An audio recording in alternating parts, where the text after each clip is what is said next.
Otis comment? C'est un génie? Il compte des allumettes ou que dalle? Non, il compte pas spécialement des allumettes. J'ai pas cassé mon lit.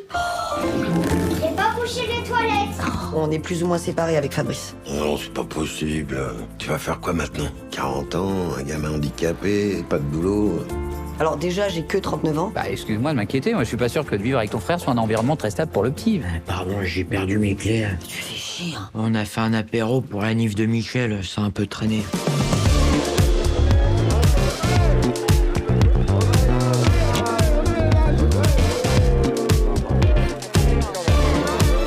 Allez, on y va. Et on tongue au pied de l'Himalaya. Alors, c'est une montagne, l'Himalaya, Audrey Lamy. Mais si on peut pas la franchir, qu'est-ce qu'on peut faire? C'est ça. Hein? C'est tout le sujet du film. C'est d'un seul coup une maman qui n'est absolument pas indépendante, qui va apprendre à son fils à le devenir un jour. Et donc, elle est en bas d'une montagne infranchissable et elle sait pas comment s'y prendre, quoi. Ouais. Et elle n'est pas équipée pour. Elle n'est pas équipée Exactement, pour. c'est ça. Et Benjamin Tranier dans ce film, évidemment là, il est celui, le frère qu'on n'aimerait pas avoir, dans le sens où c'est quand même pas l'idéal. Hein. Non, c'est pas l'idéal, mais il a un grand cœur.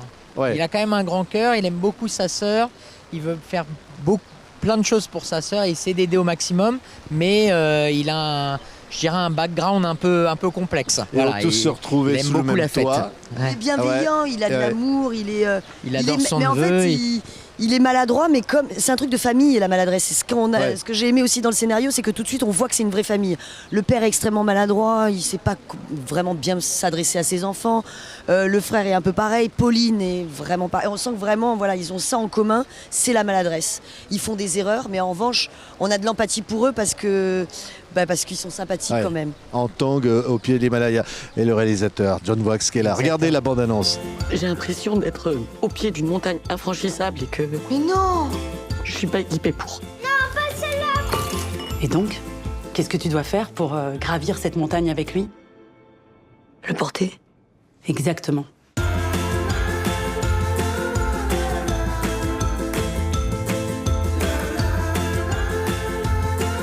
Oh mon bébé d'amour! Tongue au pied de l'Himalaya. La bande-annonce, on a envie de rire parce que c'est vrai qu'il y a une bonne ambiance. Et John Wax, le réalisateur, il s'est inspiré d'une pièce de théâtre. Oui, c'est ça, une pièce de théâtre, un seul en scène de Mario Dilweiss, qui est une amie. Et donc j'ai eu la chance de voir la seule représentation, c'était juste avant la fermeture des salles à cause du Covid. Et j'ai failli pas y aller en plus, et j'ai bien fait d'y aller parce que ça m'a touché, j'ai ri.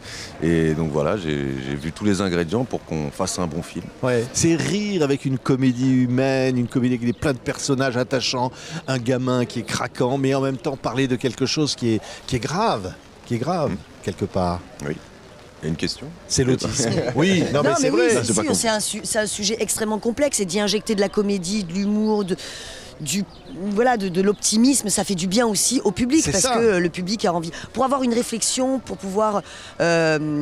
pour qu'un sujet aussi compliqué que celui-ci soit accessible au public, il faut y injecter de la comédie. Les gens, ils ont besoin d'espoir, ils ont besoin de connaître des sujets qu'ils ne connaissent pas, mais ils ont envie aussi de ressortir de là en passant par plusieurs émotions, donc passer du drame à la comédie grâce à des personnages que joue Benjamin ou Stéphane qui joue mon père. Voilà, on a besoin de ça, on a besoin de ces moments de respiration et de légèreté pour pouvoir rentrer encore plus dans le sujet et on pleure encore plus quand on a ri juste avant. Donc voilà, c'était hyper important. Et en même temps, c'est très réaliste parce que ça montre vraiment la vie de ce que peut être la vie de cette femme qui se sépare de son mari, qui doit affronter évidemment toutes les méthodes qu'on essaie de faire en sorte pour que son gosse puisse suivre le cursus qui va le faire sortir de cette difficulté.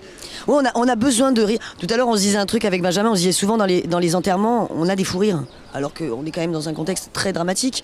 Mais il peut y avoir des choses comme ça. Je pense qu'aujourd'hui, on a aussi besoin de se marrer et de le prendre avec du recul.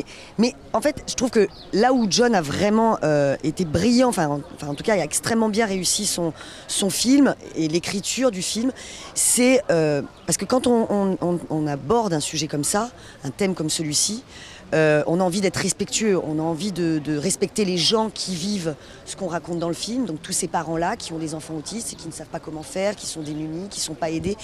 Et donc on a envie de respecter ce sujet-là, on a envie d'y injecter de la comédie, mais il faut le bon dosage, l'injecter au bon moment. Et c'est là où c'est plutôt bien réussi. Ouais. C'est que ça arrive toujours avec délicatesse, avec élégance. On n'est pas dans le côté... Elle en parle bien. Non, mais c'est vrai, on est dans la délicatesse, dans tout ça. Et voilà, ça permet d'avoir un vrai équilibre du drame, de la comédie, du rire, et voilà, d'être balancé comme ça. C'est ça qu'on a essayé de faire, de garder cet équilibre, de ne pas être trop larmoyant et de ne pas non plus être trop dans la comédie, parce que sinon on perd l'émotion. Donc c'est ce qu'on a essayé de faire. Et j'ai l'impression qu'on a plutôt bien réussi. Oui, et parce que évidemment il y a ça c'est un des sujets du film, mais il y a toute la vie pour cette jeune femme. Et évidemment le frère là qui est là, et puis bon, lui-même il a ses propres dérives et il est paumé aussi quelque part. Puis il y en a plein comme ça. Oui, et en fait on a tous nos problèmes qu'on essaie aussi un peu tous de régler, mais on aimerait surtout aider la sœur Pauline, pour l'aider à sortir de tout ça surtout. Ouais. Et voilà, c'est ça que j'aime bien aussi dans ce film-là. Ouais, c'est vrai que c'est ce qui est chouette, c'est que tous les personnages sont bien caractérisés. Et donc ça fait des personnages très forts. Le père, moi je trouve que Stéphane est absolument génial. Et même dans des scènes, alors on va pas spoiler, mais il y a une scène de Noël où il est absolument odieux, mais il en devient tellement drôle. C'est quelqu'un qui sait pas faire, tout simplement.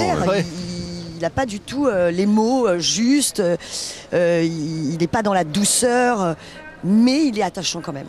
Et au même titre que toi, voilà, c'est...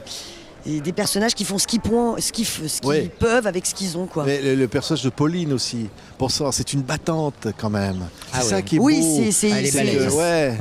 Ouais, mais en fait, quand on s'est documenté, informé sur ces parents-là qui vivent ça au quotidien, on n'a pas le choix en fait. On n'a pas le choix que de se battre.